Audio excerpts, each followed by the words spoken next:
Hello everyone, कैसे हैं आप लोग? होपफुली अच्छे होंगे और मैं आपको बता दूं मैं भी अच्छा हूं। तो आज हम स्टार्ट करने जा रहे हैं जीएसटी का topic number 8, tax invoice, credit and debit notes and E way bill. चलिए शुरू करते हैं।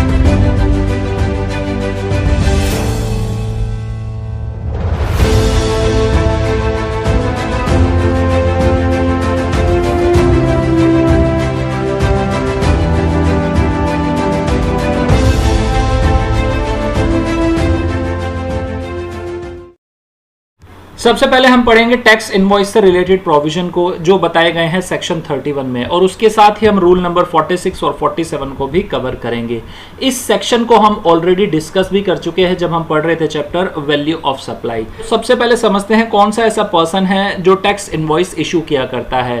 तो जो रजिस्टर पर्सन होता है वो दो केसेस में जो है टैक्स इनवॉइस इशू किया करता है। नंबर 1, सप्लाई कर रहा है वो टैक्सेबल गुड्स या सर्विसेज की, तब उसे टैक्स इनवॉइस इशू करना होता है। नेक्स्ट, अगर वो रिसीव करता है टैक्सेबल गुड्स या सर्विसेज किसी अनरजिस्टर्ड सप्लायर से, तब भी उसे टैक्स इनवॉइस इशू करने होते हैं।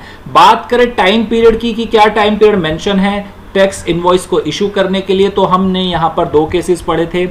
सप्लाई अगर होती है गुड्स की तो उस केस में कैसे इशू किए जाते हैं टैक्स इनवॉइस, और अगर सप्लाई हो रही है सर्विसेज की तो उस केस में कब या कैसे इशू किया जाता है टैक्स इनवॉइस। सबसे पहले समझते हैं सप्लाई हो रही है गुड्स की। Number 1, in case of taxable supply of goods, तो इनवॉइस जो है टैक्स इनवॉइस इशू हो जाना चाहिए before or at the time of. Number 1, goods की जो सप्लाई है अगर उसमें हो रही है मूवमेंट तो उस केस में इनवॉइस इशू हो जाना चाहिए before or at the time of removal of goods for supply to the recipient. Number 2, अगर गुड्स में कोई भी मूवमेंट नहीं हो रही तो उस केस में before or at the time of delivery of goods या making available to the recipient. Third case, in case of continuous supply of goods, goods की कंटिन्यूअस सप्लाई हो रही तो उसमें before or at the time of each successive statement of account is issued or each successive payment is received, तब जो है tax invoice issue कर दिया जाता है। बात करें third category, in case goods Saint on sale और रिटर्न बेसिस, तो उस केस में जो इनवॉइस इशू किया जाता है वो इशू किया जाता है before or at the time of supply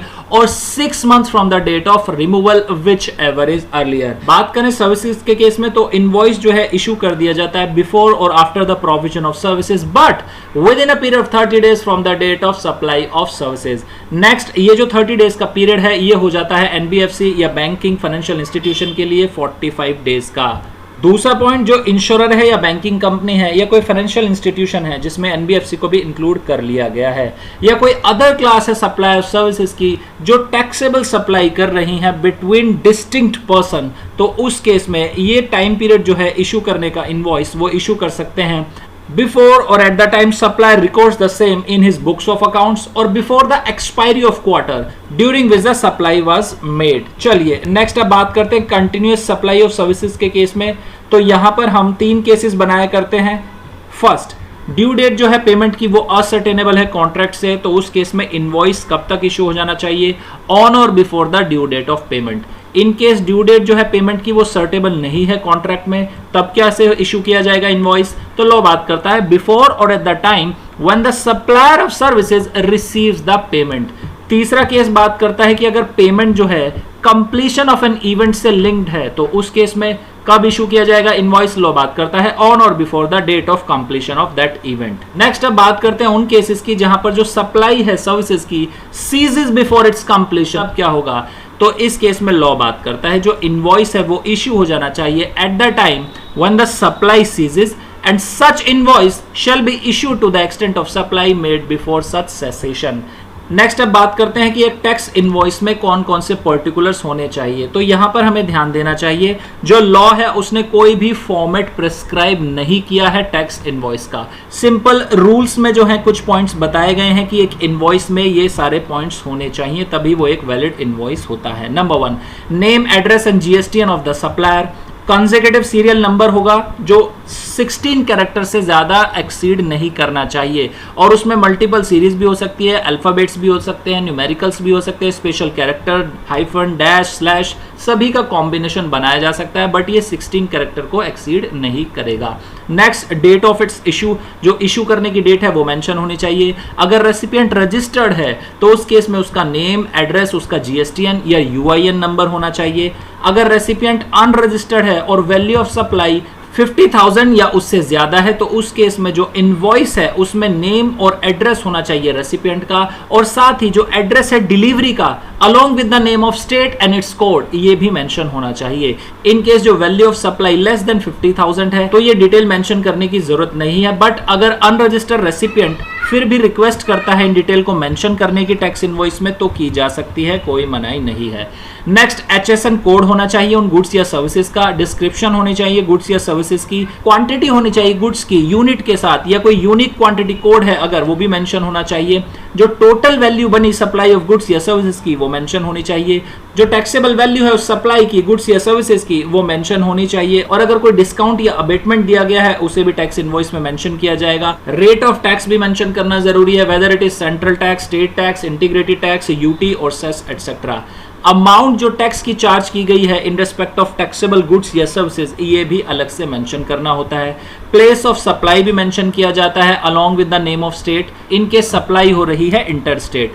address क्या है डिलीवरी का, कहां पर गुड्स जा रहे हैं वो भी मेंशन होने चाहिए। टैक्स अगर रिवर्स चार्ज बेसिस में पेबल हो रहा है तो वो भी मेंशन किया जाता है, और साथ ही सिग्नेचर किए जाते हैं या डिजिटल सिग्नेचर किए जाते हैं सप्लायर के या उसके ऑथोराइज रिप्रेजेंटेटिव के।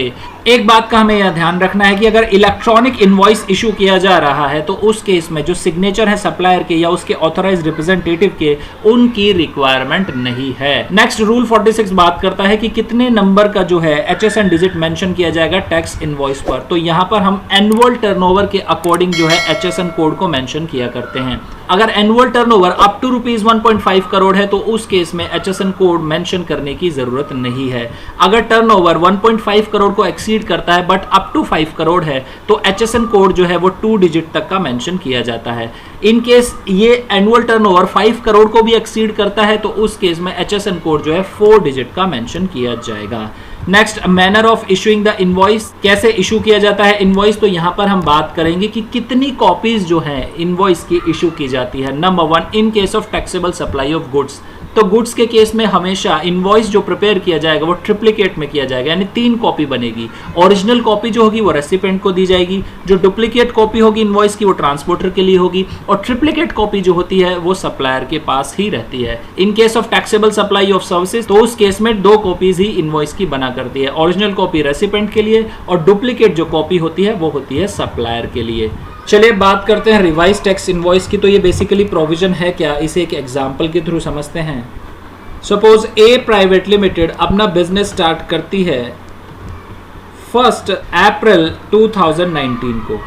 बिजनेस करते करते इसका जो टर्नओवर है वो एक्सीड कर जाता है रजिस्ट्रेशन लिमिट को, वो करता है 1 सितंबर 2019 को। अब ए प्राइवेट लिमिटेड को रजिस्ट्रेशन कब से लाइबल हो गई है लेने के लिए, 1 सितंबर 2019 को ये रजिस्ट्रेशन लेने के लिए लाइबल हो गई है। तो ए प्राइवेट लिमिटेड क्या करती है, 5 सितंबर 2019 को रजिस्ट्रेशन के लिए अप्लाई कर देती है, और रजिस्ट्रेशन जो इसे मिलता है वो मिलता है 20 सितंबर 2019 को। तो इस केस में इफेक्टिव डेट ऑफ रजिस्ट्रेशन क्या होगी, इफेक्टिव डेट ऑफ रजिस्ट्रेशन हो जाएगी 5 सितंबर 2019। ऐसा क्यों हुआ, क्योंकि जो ए प्राइवेट लिमिटेड है उसने विद इन 30 डेज में अप्लाई कर दिया था। जैसे ही उसका टर्नओवर एक्सीड हुआ रजिस्ट्रेशन लिमिट को, उसने विद इन 30 डेज ये रजिस्ट्रेशन के लिए अप्लाई कर दिया, तो इफेक्टिव डेट उसकी क्या हो जाएगी 5 सितंबर 2019। तो लॉ यहाँ पर बात करता है कि जो ये 5 सितंबर 2019 का पीरियड है अप टू 20 सितंबर 2019, जिस डेट को उसे एक्चुअली रजिस्ट्रेशन सर्टिफिकेट मिला, इस डेट से लेके इस डेट तक का ये जो टाइम पीरियड है, इस टाइम पीरियड में जो भी टैक्सेबल सप्लाईज की है ए प्राइवेट लिमिटेड ने, उसके लिए उसे इनवॉइस इशू करने होते हैं। ये जो इनवॉइसेस होते हैं ये इनवॉइसेस कहलाते हैं रिवाइज टैक्स इनवॉइसेस, इसकी बात की जा रही है। ठीक है, तो लॉ यहां पर मेंशन करता है कि इस टाइम पीरियड के लिए जो रजिस्टर्ड पर्सन है उसे इनवॉइस इशू कर देने चाहिए within 1 month from the date of issuance of certificate of registration. तो सर्टिफिकेट ऑफ रजिस्ट्रेशन कब मिला रजिस्टर्ड पर्सन को, वो मिला 20 सितंबर 2019 को।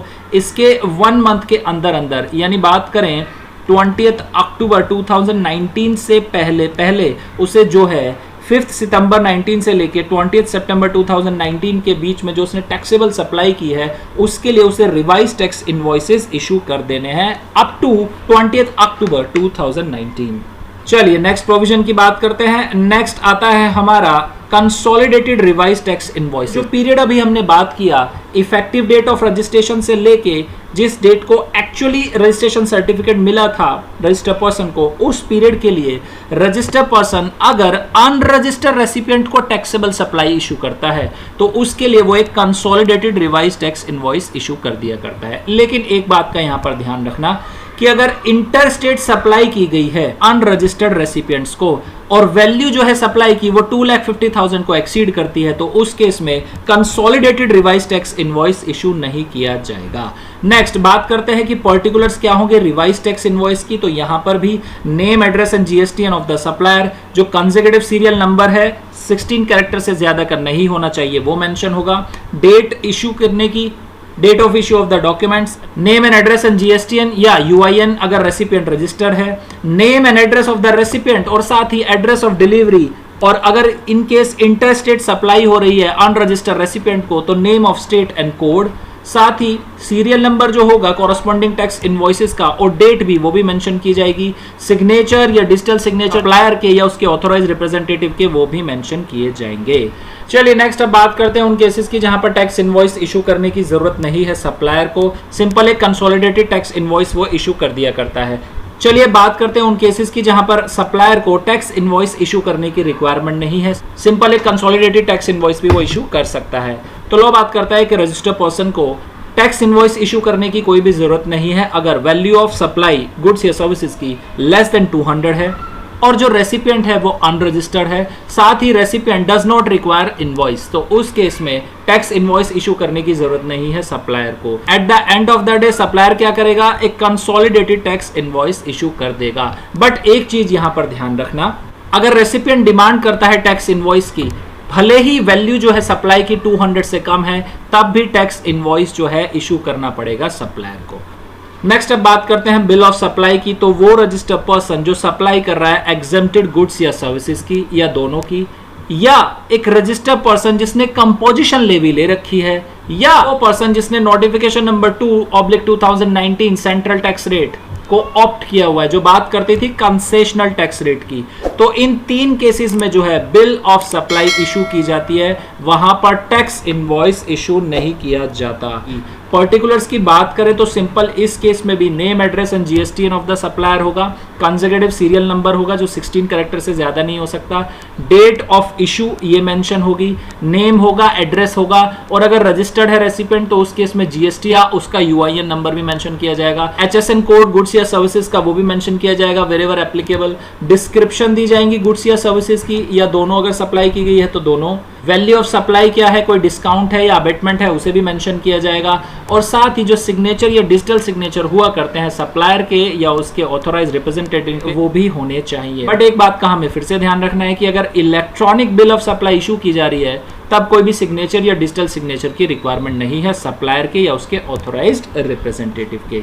चलिए नेक्स्ट अब बात करते हैं invoice come bill of supply की, जो रूल 46 कैपिटल ए बात करता है कि अगर एक रजिस्टर्ड पर्सन सप्लाई करता है taxable as well as exempted goods या सर्विसेज की, और ये सप्लाई वो किसे कर रहा है, एक अनरजिस्टर्ड पर्सन को, तो उस केस में single invoice come bill of supply भी इशू की जा सकती है इन सभी सप्लाईज के लिए। ध्यान देना ये जो रूल 46 कैपिटल ए है ये ओवर रूल करता है रूल 46, 49 और 54 को।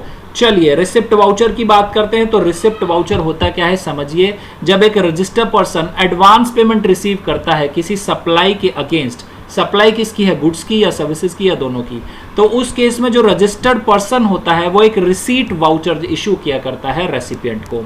रिसीट वाउचर्स की पर्टिकुलर्स के बारे में बात करें तो सिंपल यहां पर भी नेम, एड्रेस और जीएसटीएन है सप्लायर का, कंसेक्यूटिव सीरियल नंबर मेंशन किया जाता है जो 16 कैरेक्टर से ज्यादा का ना हो, डेट मेंशन की जाएगी इसकी इशू की, नेम और एड्रेस मेंशन किया जाएगा, रजिस्टर रेसिपिएंट है तो जीएसटीएन भी होगा या यूआईएन भी होगा, डिस्क्रिप्शन होगी गुड्स या सर्विसेज की, अमाउंट एडवांस का कितना लिया है सप्लायर ने वो भी मेंशन किया जाएगा, रेट ऑफ टैक्स भी मेंशन किया जाएगा। बट यहां पर रेट ऑफ टैक्स में एक प्रोविजन का ध्यान रखना, इन केस जो रेट है वो डिटर्मिनेबल नहीं है जिस समय एडवांस लिया जा रहा है सर्विस या गुड्स के अगेंस्ट, तो उस केस में 18% का जो रेट है वो लग जाएगा। दूसरा जो अमाउंट होगा टैक्स का वो भी मेंशन किया जाएगा उन टैक्सेबल गुड्स या सर्विसेज के लिए।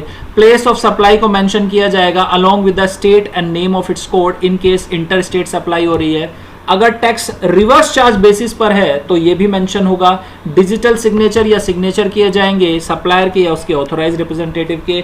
दूसरा जो प्रोविजन आपको ध्यान रखना है वो ये करना है कि अगर नेचर ऑफ सप्लाई डिटर्मिनेबल नहीं है eight the time of receiving the advance, तो उस केस में इंटर स्टेट सप्लाई इस सप्लाई को ट्रीट किया जाएगा, यानी IGST उसमें मेंशन किया जाएगा। चलिए बात करते हैं रिफंड वाउचर की। अब देखिए होता क्या है, इन केस प्रीवियस केस में हमने पढ़ा कि एडवांस रिसीव कर लिया सप्लाई के अगेंस्ट, लेकिन बाद में क्या हुआ, रजिस्टर पर्सन किसी वजह से वो सप्लाई नहीं दे पाया या रेसिपिएंट ने मना कर दिया, तो अब क्या है, रेसिपिएंट अपना रिफंड मांग रहा है, तो उस केस में जो रजिस्टर पर्सन है अब रेसिपिएंट को रिफंड वाउचर सिंपल इशू कर देगा। रिफंड वाउचर में भी क्या क्या मेंशन किया जाएगा, name and address and GSTN of the supplier, consecutive serial number जो 16 कैरेक्टर से ज्यादा ना हो, इशू किस डेट को हुआ वो मेंशन होगी, नेम एंड एड्रेस हो जाएगा मेंशन GSTN या UIN के साथ अगर रजिस्टर्ड है recipient, number and date of receipt voucher, description of goods या सर्विसेज जिसके रिगार्डिंग ये रिफंड हुआ है, रिफंड कितना दिया गया है वो अमाउंट,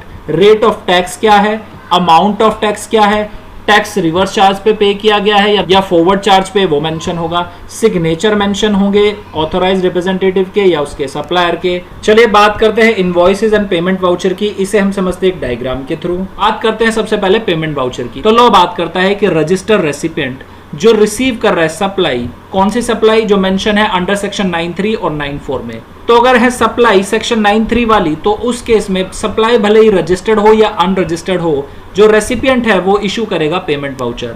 लेकिन अगर सप्लाई है सेक्शन 94 वाली तो उस केस में जब सप्लायर अनरजिस्टर्ड है तभी रेसिपिएंट को पेमेंट वाउचर इशू करना होता है। नेक्स्ट अब बात करते हैं इनवॉइस की, कि इनवॉइस कब इशू किया जाता है रेसिपिएंट के थ्रू। तो लॉ बात करता है इन केस एक रजिस्टर रेसिपिएंट रिसीव करता है सप्लाई जो कि टैक्सेबल है रिवर्स चार्ज में सेक्शन 93 और 94 के अकॉर्डिंग, तो उस केस में केवल 2 केस ऐसे हैं जहां पर रेसिपिएंट को इनवॉइस इशू करना होता है। नंबर 1, अगर सेक्शन 94 की सप्लाई है और सप्लायर है अनरजिस्टर्ड तो उस केस में रेसिपिएंट इनवॉइस इशू करेगा। अगर सेक्शन 93 की सप्लाई है और सप्लायर है अनरजिस्टर्ड तब भी रेसिपिएंट जो है इनवॉइस इशू करेगा। इस प्रोविजन के साथ साथ हमें जो बिल्डर या प्रमोटर को रिवर्स चार्ज में GST पे करना होता है उसके प्रोविजन भी ध्यान रखने चाहिए। 3 ऐसे केसेस हैं जहां पर बिल्डर या प्रमोटर को GST पे करना होता है रिवर्स चार्ज में। नंबर 1, अगर बिल्डर कोई सीमेंट रिसीव करता है किसी अनरजिस्टर्ड पर्सन से तो उस केस में इस सप्लाई पर जो टैक्स पे करना होता है वो बिल्डर को पे करना होता है under reverse charge basis. Number 2, capital goods purchase करता है प्रमोटर या बिल्डर तो उन कैपिटल गुड्स पर भी प्रमोटर या बिल्डर को GST पे करना होता है रिवर्स चार्ज बेसिस पे। नंबर 3, जो बिल्डर या प्रमोटर होते हैं उन्हें अपने इनपुट या इनपुट सर्विसेज एटलीस्ट 80% जो है रजिस्टर पर्सन से ही परचेज करने चाहिए। इन केस वो 80% से कम परचेज करते हैं रजिस्टर पर्सन से तो जो शॉर्टफॉल होगा उस शॉर्टफॉल पर उन्हें GST पे करना होता है रिवर्स चार्ज बेसिस पे।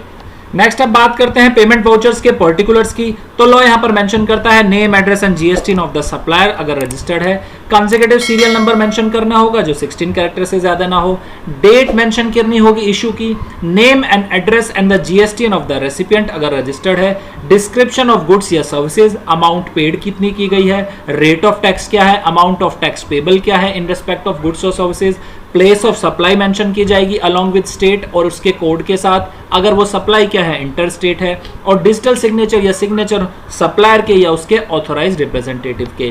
बात करते हैं अब उन केसेस की जहां पर जो सप्लायर है उसे टैक्स इनवॉइस इशू नहीं करना होता, अदर देन टैक्स इनवॉइस भी वो इशू कर सकता है, यानी मैंडेटरी प्रोविजन नहीं है टैक्स इनवॉइस इशू करने की, वो अदर देन टैक्स इनवॉइस भी डॉक्यूमेंट्स इशू कर सकता है। सबसे पहला जो सप्लायर है वो आता है इंश्योरर या बैंकिंग कंपनी या फाइनेंशियल इंस्टीट्यूशन जिसमें NBFC को भी इंक्लूड कर लिया गया है।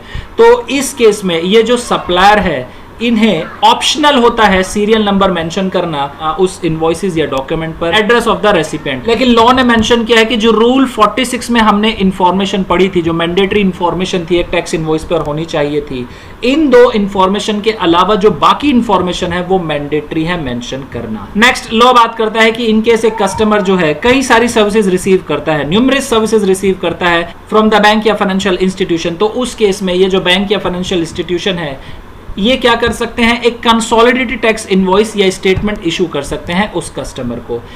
साथ ही अगर consolidated tax invoice electronically provide करा दी गई है तो उस केस में जो बैंक है या फाइनेंशियल इंस्टीट्यूशन है उनके सिग्नेचर की या उनका कोई ऑथोराइज रिप्रेजेंटेटिव है उनके भी सिग्नेचर की रिक्वायरमेंट नहीं होती है। चलिए नेक्स्ट अब बात करते हैं जीटीए के केस में। तो जीटीए के केस में कोई भी ऑप्शनल इंफॉर्मेशन नहीं प्रोवाइड कराई गई है, मैंडेटरी इंफॉर्मेशन यहां पे बताई गई है कि जब भी other than tax invoice document issue करेगा जीटीए तो उस केस में ये मैंडेटरी इंफॉर्मेशन उसे प्रोवाइड करानी होगी। जैसे बात की गई है gross weight of the consignment, name of the consignor and the consignee, registration number क्या है गुड्स कैरिज का जिसमें गुड्स ट्रांसपोर्ट किए जा रहे हैं, जो गुड्स ट्रांसपोर्ट किए जा रहे हैं उनकी डिटेल, गुड्स किस ओरिजिन तक जाएंगे या क्या डेस्टिनेशन होगी उसकी डिटेल, जीएसटीएन नंबर जो पर्सन लाइबल है टैक्स पे करने के लिए, कंसाइनर है या कंसाइनी है या जीटीए है, या अदर इंफॉर्मेशन जो प्रिस्क्राइब की गई है टैक्स इनवॉइस में वो भी मेंशन करनी होगी।